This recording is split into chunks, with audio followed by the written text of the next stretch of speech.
Nous retrouvons nos chers invités pour la suite de notre émission. Russe Donkovi, activiste panafricain, il est avec nous. Bonafant Angbovi, enseignant, analyste politique. On a été rejoint sur le plateau par le journaliste togolais Germain Poli, directeur de publication de Togo Réveil. On parlait du Tchad et du dialogue national qui est encore suspendu. On va d'ailleurs donner la parole au journaliste Germain Poli. Germain, est-ce qu'on peut dire finalement que ce dialogue est en train d'échouer? Il est en train d'échouer, c'est peut-être trop dire. Je pense que les dernières informations nous rapportent que le dialogue aurait repris il y a quelques moments suite aux différentes tractations menées par de bonne volonté, notamment le médiateur du Qatar, Djibril Bassolé, qui est le Burkinabé, qui fait la médiation donc au nom du Qatar, et également les chefs religieux, donc pour qu'on libère tous les manifestants et qu'on lève le siège aussi au niveau du parti des transformateurs. Et donc après donc ce préalable-là, les autorités militaires ont montré une bonne volonté, donc en faisant libérer ces personnes-là, c'est dire qu'elles accordent de l'importance à la poursuite des travaux. Maintenant, est-ce que ce dialogue va être un succès quand on sait que il y a des poids lourds de l'opposition qui sont absents, il y a certains groupes rebelles qui sont pas là. Mais on attendra de voir, on espère en tout cas la date butoir que se fixe le présidium de ce dialogue, là c'est le 5 octobre. Ils espèrent boucler les travaux. S'il n'y a pas d'autres incidents, je pense que les travaux pourront se poursuivre jusqu'à cette date-là. Les travaux, surtout les travaux de fond, ils vont commencer quand, Germain Poli? Ça, personne ne le sait. De toute façon, le dialogue est lancé. Il s'est taillé un chronogramme et on espère que le fond, ils vont y arriver. Surtout qu'il y a eu déjà ce dialogue entre groupes armés sous l'égide du Qatar, même s'il n'a pas été totalement concluant. On est parvenu quand même à un accord. Et aujourd'hui, c'est le dialogue qui se veut inclusif, donc inauguré par le général Itno. Et on attend. De toute façon, à défaut d'un dialogue parfait, espérons que les travaux donc, qui sont en cours en ce moment et qui vont s'achever peut-être le 5 octobre prochain, vont pouvoir accoucher de résolutions, on ne dirait pas parfaites, mais qui pourront quand même rallier les autres. Mais on sait qu'on est en politique, il y a certains groupes qui ne vont jamais se rallier à ce qui se fait, notamment ce groupe qui est d'ailleurs à l'origine de la mort du général Itno. Et donc, c'est vraiment... Je ne pense pas qu'il y aura l'unanimité, mais s'il y a l'essentiel qui a pu être préservé ou des acquis de ce dialogue, attendons d'abord de voir, malgré la contestation qui entoure le déroulement de ce dialogue, le Tchad a besoin de cette paix-là. Des efforts ont été plus ou moins faits, notamment sous l'égide du Qatar, on en parlait tout à l'heure, et donc attendons de voir ce qui sortira. Si les résolutions reflètent à peu près l'assentiment de la majorité des Tchadiens, on pourra dire que ce dialogue aurait réussi en tout cas son pari. Alors, au Russe Donkovi, des signes encore de bonne volonté. Il y a eu la libération de quelques militants du parti du jeune économiste Suissem Masra. Germain Poli nous apporte également la dernière nouvelle. Le dialogue a repris également. Vous pensez que tout est réuni pour que les travaux puissent continuer? Bon, tout est réuni pour que la conférence se poursuive. Après, il ne faut pas qu'elle accouche d'une souris. Le fait de libérer des détenus politiques, de faire revenir des opposants en exil, c'est quelque chose de très récurrent dans les négociations qui se passent en Afrique. À l'époque il y a l'exemple de Mobutu à l'époque où il évince Lumumba, où il fait rentrer Moulélé, et Moulélé après se fait quelque temps assassiner. Donc Mettons que tout ce qu'on peut faire, c'est observer, attendre la fin des travaux et voir ce que cela donnera. Pour l'instant, je pense qu'on est beaucoup plus dans des perspectives, mais après, j'avoue personnellement être très dubitatif parce qu'il ne me semble pas que le jeune général Déby offre des garanties en termes qu'on appelle de flexibilité quant à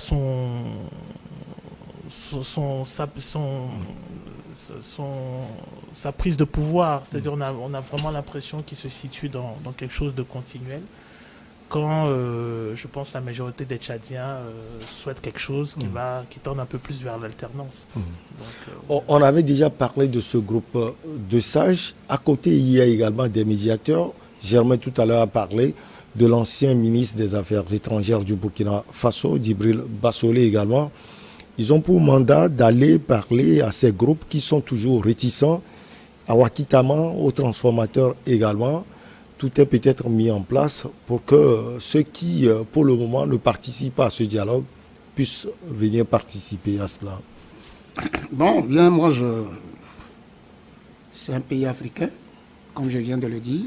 Et nous devons les soutenir d'une manière ou d'une autre pour que la paix et la sérénité y arrivent dans ce pays. Mais, Dru, je ne peux pas me prononcer sur le fait que cette démarche de soit le médiateur, le comité de sages, tout ce qu'ils vont faire là-bas, immédiatement aboutit parce que, vous savez, lorsque on vous mandate pour un travail, moi j'aime voir le cours des choses et avant de me prononcer. Sinon je reviendrai ici encore et me contredire. Donc c'est un souhait pour nous que ce dialogue-là se passe dans la paix et la sérénité pour que les choses marchent une fois dans certains pays africains. Donc nous souhaitons, en ce qui me concerne, bonne chance à ce médiateur qui, en ce moment, serait en train de discuter avec les forces qui ont boudé le dialogue pour qu'ils reviennent à de meilleurs sentiments afin que ce que le peuple veut se soit manifesté. Ensuite, avec vous, il y a le Qatar également. La question essentielle, c'est de voir si ceux qui dirigent le pays actuellement vont se représenter aux élections futures à venir dans ce pays.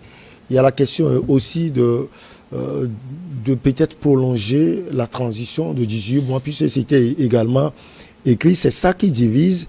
Est-ce que les médiateurs peuvent trouver un point d'entente à ce côté? Ça va être difficile. C'est d'ailleurs pour ça qu'on a sollicité une médiation. Mais en même temps, le médiateur a des pouvoirs assez limités. Il va essayer de concilier les points de vue divergents, mais il n'a pas une grande influence sur la volonté et les ambitions de tous ceux qui sont au dialogue à partir du moment où ils ne sont pas décidés à faire des concessions. Alors, comme le disait tout à l'heure Russe, on sent que le jeune général a envie de continuer. Il ne va pas sans doute accepter facilement le fait de ne pas pouvoir être candidat à l'issue de cette transition. En même temps, en face aussi, il a une autre arme, c'est que s'il faut une réconciliation définitive, il faut permettre à des gens de revenir au Tchad, même ceux qui ont assassiné le maréchal. Je pense qu'il va mettre tout ça dans la balance pour espérer peut-être avoir la possibilité d'être candidat et promettre la garantie d'une élection transparente. C'est aussi ça la question. S'il est candidat, on dira automatiquement il va gagner parce qu'il a les manettes du pouvoir. Mais en même temps, il peut être candidat et le jeu peut être... on peut jouer à armes égales de façon transparente. Est-ce que s'il est candidat, est-ce qu'il pourra offrir des gages de transparence de ce scrutin? Peut-être ça aussi c'est un argument sur lequel ceux qui lui feront la concession de le laisser être candidat pourront faire. Donc vous verrez qu'il y a plusieurs sujets assez difficiles, comme celui de l'amnistie pour tout le monde. Certains on pense qu'il faut pouvoir punir certains qui ont posé des actes assez graves. Ces groupes rebelles-là sont aussi dans l'optique d'un retour. Et il y a eu quand même quelques avancées. Et donc, au Qatar, je crois que ce dialogue va nous réserver des surprises. On attend de voir la capacité des Tchadiens à faire des concessions au nom de la paix et de la réconciliation. Parce que ce pays, il faut le rappeler, depuis une 60aine d'années, on n'enchaîne que des crises sur crises, avec des coups d'État, des guerres, des rébellions un peu partout. Et il serait temps, peut-être avec le jeune débit, que tout ça s'arrête. Mais visiblement, les chemins qui mènent vers cette véritable réconciliation ne sont pas assez praticables, quand on voit ceux qui sont restés à l'écart de ce qui est en train de se faire. Mais je crois que le fond va être discuté. Les médiateurs, pour revenir à votre question, auront une mission assez difficile, très très difficile, mais après, la médiation n'est qu'une médiation. Il appartiendra aux Tchadiens eux-mêmes de redessiner le futur qu'ils veulent vivre ensemble. Avec votre permission, on va quitter N'Djamena pour Bamako, au Mali. Le pouvoir du Mali a rejeté en bloc vendredi les accusations tendancieuses seront, elles, de massacres et de violations des droits humains portées par la mission de l'ONU dans le pays contre les forces armées. Les allégations sont très souvent tendancieuses, non regroupées, reportées selon les témoignages non contradictoires, ne s'appuyant sur aucune preuve tangible et souvent fait sous la menace des groupes terroristes, écrit le ministère des Affaires étrangères. Auris Donkovi, on est finalement dans un format où soit c'est la mission de l'ONU qui souvent sort des rapports qui ne sont pas de bons rapports et qui, on peut dire, cette mission ment dans le compte des Maliens, ou bien c'est le Mali qui sort et qui dit voilà, ce qu'on dit n'est pas effectivement cela, ou c'est le Mali qui dit le contraire, ou ment. C'est presque la même chanson, donc le même rythme. Bon, c'est une guerre de communication à laquelle il va falloir s'habituer, parce qu'elle va se faire pendant un bon moment. Après, ce qui est vrai, c'est que bien qu'on peut saluer les rapports de certains organismes internationaux qui vont défendre les droits de l'homme et ainsi de suite, il est quand même avéré que parfois certains des rapports sont plus ou moins sujets à critique. Hein, ça serait pas la première fois. Maintenant, c'est difficile de se prononcer, parce que si on devait se prononcer, ça sous-entendrait que nous-mêmes, nous ayons les preuves de ce qui s'est fait, de ce qui ne s'est pas fait, ce qui n'est pas le cas. Mais ce qui est vrai, c'est que lorsque vous avez des conflits comme cela, il est très difficile, d'ailleurs vous le verrez pour la guerre entre les Russes et les Ukrainiens, mais vous avez exactement le même genre de communication. C'est-à-dire là où les Ukrainiens accusent la Russie de tel type de massacre, vous avez une autre communication qui vient briser celle des Ukrainiens en disant qu'il y a telle ou telle action qui s'est menée.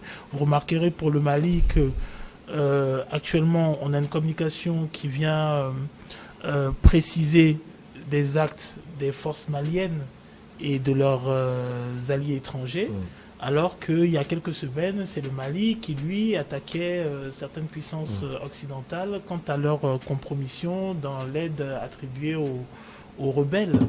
Donc et encore, je vais vous faire par exemple un parallèle. C'est anecdotique, mais moi je me rappelle qu'il y a un média qui se veut panafricain une année, qui fait une communication et qui sort dans sa communication que Boko Haram aurait bénéficié d'un armement d'un pays occidental. Ce groupe de médias se fait sanctionner. 2 semaines plus tard, le pays occidental cité fait une communication et reconnaît qu'effectivement de l'armement lui appartenant est utilisé par Boko Haram, mais que ces Boko Haram auraient, braqué un certain nombre de réserves d'armes et se seraient approprié les armes. Donc vous voyez un peu, alors si vous voulez, il y a une communication qui est très très stratégique, et je pense qu'il n'est pas simplement, qui ne se limite pas simplement à à agir sur les populations et sur l'opinion publique, mais qui est aussi celle d'agir sur les ressorts du droit. Parce que si par exemple dans le cas du Mali, ces faits sont avérés, ben, il y a tout un mécanisme, tout un processus qui s'ensuit. Et généralement, oui, on peut aboutir à des sanctions, on peut aboutir à des condamnations, on peut aboutir à des ruptures d'assistance économique et ainsi de suite et tout cela. Donc on sent qu'on a un Mali qui est frontalement opposé à un certain type de pays occidentaux. Et que cela se fait par l'entremise d'un organisme international qui, on sait, a ses compromissions bien à elle. Le Mali, pour moi, se défend comme il peut. C'est le petit poucet de l'histoire. C'est lui qui n'a pas l'armement, c'est lui qui n'a pas le renseignement et ainsi de suite. Mais après, effectivement, oui, si je dis que lors de ce conflit, il ne peut pas avoir d'excès, il ne peut pas avoir de bavure, il ne peut pas avoir de violence, je mentirais. Ça serait comme dire que, quand par exemple on prend le conflit congolais, on prend le conflit ukrainien, on prend les conflits du monde, il n'y a aucun conflit qui se passe sans victime. Donc le défi, ça va être vraiment... Et selon vous, est-ce qu'il y a eu des bavures selon l'armée malienne même, selon les déclarations de l'armée malienne? Mais c'est difficile c'est difficile d'en parler. Alors, disons que du moment où il y a une perte de vies humaines, et que cette vie qui se perd n'est pas un combattant, c'est d'office, c'est une bavure. Au Togo, par exemple, dernièrement, dans le système de défense du Togo, l'armée a reconnu des bavures. Il y a eu des bavures. Donc, c'est du moment où vous avez un conflit au Mali, tout ça, ça serait très difficile. D'ailleurs, ça serait étonnant que, par exemple, l'armée malienne disent que non, qu'il n'y a pas eu de perte civile ça serait étonnant. De la même manière qu'il serait étonnant que lors de l'opération Barkhane ou de l'opération de la MINUSMA, on prétende que tout se soit fait sans bavure. Il y a une opération de l'ONU en RDC, non pas en RDC, en RCA, en République centrafricaine, Sangaris, à l'époque de Sangaris. Mais à l'époque de Sangaris, les troupes françaises ont commis des exactions. Les journaux ont réagi, la société civile a réagi, et ainsi de suite. Les militaires ont été acquittés. Au Japon, les troupes américaines qui sont toujours postées au Japon bien après la Seconde Guerre mondiale, tout ça, ont commis des exactions. Ben, cela a toujours... Et on en a parlé. Même par la suite, ils sont acquittés, comme vous l'aviez dit pour le Centrafrique. Donc, ce n'est pas... voilà, pour moi, c'est un jeu de communication. Les torts sont partagés. Après, l'intérêt qu'il faut faire prévaloir, c'est l'intérêt du peuple malien. Et voilà, je pense qu'à un moment, qu'il faut que tous ceux qui interviennent au Mali acceptent le fait qu'il va être difficile de pouvoir intervenir sur le théâtre malien sans s'accommoder du gouvernement actuel, de l'autorité actuelle qui gère le Mali. Alors, bon enfant, cette note impute la mort d'au moins 50 civils à des soldats maliens accompagnés, comme ils le disent, de personnel militaire étranger lors d'une opération menée, c'était le 19 avril à Ombori, c'est au centre du pays. Votre regard d'abord sur ce rapport et sur la sortie du ministère des Affaires étrangères du Mali. Bien, bon, moi, tout ce qui se passe au Mali, il y a un bon moment de temps, chaque fois on en parle, ça devient une scène on sait quand ça a commencé, mais on ne sait pas là où ça nous amène. Au fait, moi, je situe mon analyse sur deux angles. Premièrement, la déclaration onusienne, c'est-à-dire entre la junte et l'ONU, et maintenant les retombées entre la junte et la population malienne. C'est-à-dire quoi? L'ONU a fait des déclarations a sorti un rapport. Un rapport que nie la junte ou bien le gouvernement malien. En fait, c'est ça. En résumé, c'est ce qui se passe. Voilà, c'est ce qui se passe habituellement. On ne peut pas dire qu'il n'y a pas de bavure. Vous comprenez? Mais si on en constate, je crois que le rapport onusien peut exagérer. Là où nous sommes maintenant, il y a, que ce soit, comment l'appelle-t-on, la junte, que ce soit l'ONU, je ne crois pas qu'on va nous donner à tous les niveaux, et il y aura des exagérations. Maintenant, lorsque l'ONU exagère, et la junte tacle qu'il n'y a pas de preuves, etc., ça c'est des... Est-ce que l'ONU peut sortir un rapport sans preuve? Non. Selon vous? Bien sûr, l'ONU n'est pas... En Irak, ce qui se passe là. Mais vraiment, vous savez, la politique a commencé à partir de là où le blanc sait que son intérêt est en train d'être mis en jeu. Il te tacle avec des rapports sans issue. Et lorsque vous courez derrière ces rapports, ça aussi c'est la politique. L'ONU cause de problèmes aux gens dans beaucoup de pays. Donc l'ONU peut faire des erreurs. Comme le frère vient de le dire, il y a un média qui a sorti un communiqué qui a été reprimandé, mais après, le pays cité est revenu. Donc, ça veut dire que l'ONU n'est pas tout puissant quand même. Maintenant, le deuxième point de mon analyse, c'est quoi? Lorsque la junte reconnaît qu'il y a quand même de bavures, il ne faut pas qu'il laisse la population entendre qu'il y avait comme si rien n'était. C'est-à-dire qu'on a mis, comment je dirais, on a mis dans le cœur des gens des amertumes. C'est-à-dire les gens ont perdu le proche.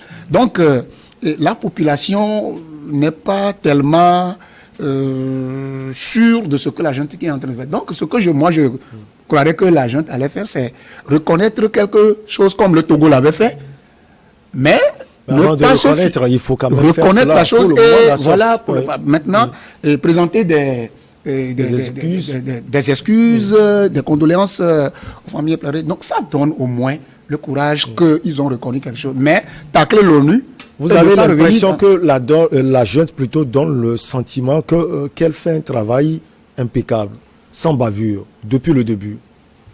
Jusqu'à présent, il n'y a aucune déclaration de la junte qui a reconnu les bavures. Même s'il y a bavure, bon, ils ne reconnaissent pas vraiment. C'est ce que Maurice disait tout à l'heure, que c'est quand même difficile. Oui, c'est pourquoi je dis que la junte doit savoir le nombre de décès dans les trucs là. La junte doit savoir. Maintenant, sur quelle base la junte tacle l'ONU sur le nombre de décès, sur quelle base? Et on dit que c'est... Non, ça veut dire qu'il y a eu des trucs, mais ce que je crois, c'est que la junte aussi n'a qu'à s'outrepasser et présenter des excuses aux gens. Et ça.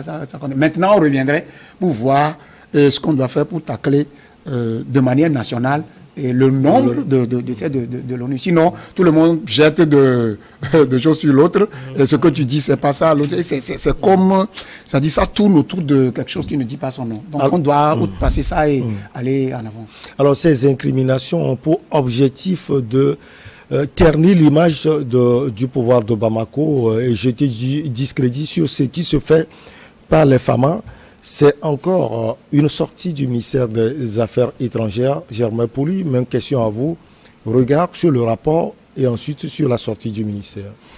Le rapport, c'est une bonne chose parce qu'il n'incrimine pas que les forces armées maliennes. Oui. Le rapport révèle que sur ce semestre-là, il y a un peu plus de 350 morts environ et 200 morts de civils, je veux dire, sont imputés aux djihadistes, alors qu'ils imputent 96 environ au gouvernement.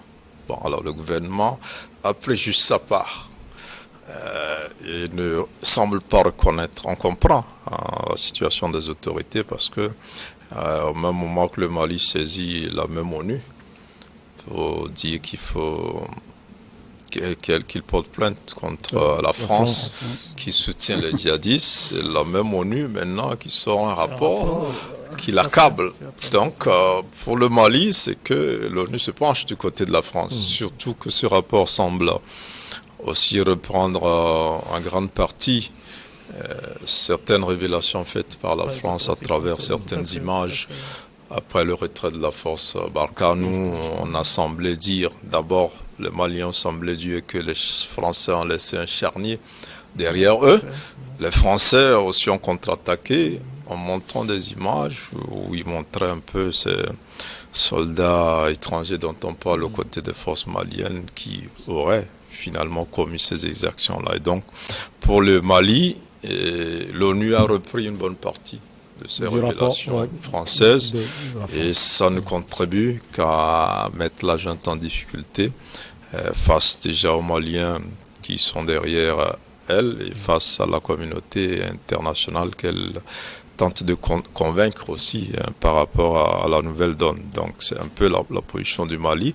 Le moment est mal choisi pour le Mali, ça relègue aux oubliettes sa plainte contre les Français, ça met en avant les dérives donc des forces armées maliennes dans la lutte donc contre le djihadisme. Mais ce rapport, je pense que c'est un rapport qui est saisonnier, qui est fait par cette mission, mais c'est le moment choisi pour le publier qui dérange un peu les autorités maliennes qui ont envie beaucoup plus de sympathie. Pas qu'on leur reproche des choses, mais ils ont envie qu'on les trouve plus sympathiques, qu'on les accompagne beaucoup plus. Jamais, vous savez quoi, on a toujours envie d'écouter vos analyses, sauf qu'on nous attend pour le journal. On va marquer la pause comme de coutume. On revient pour la suite avec vous.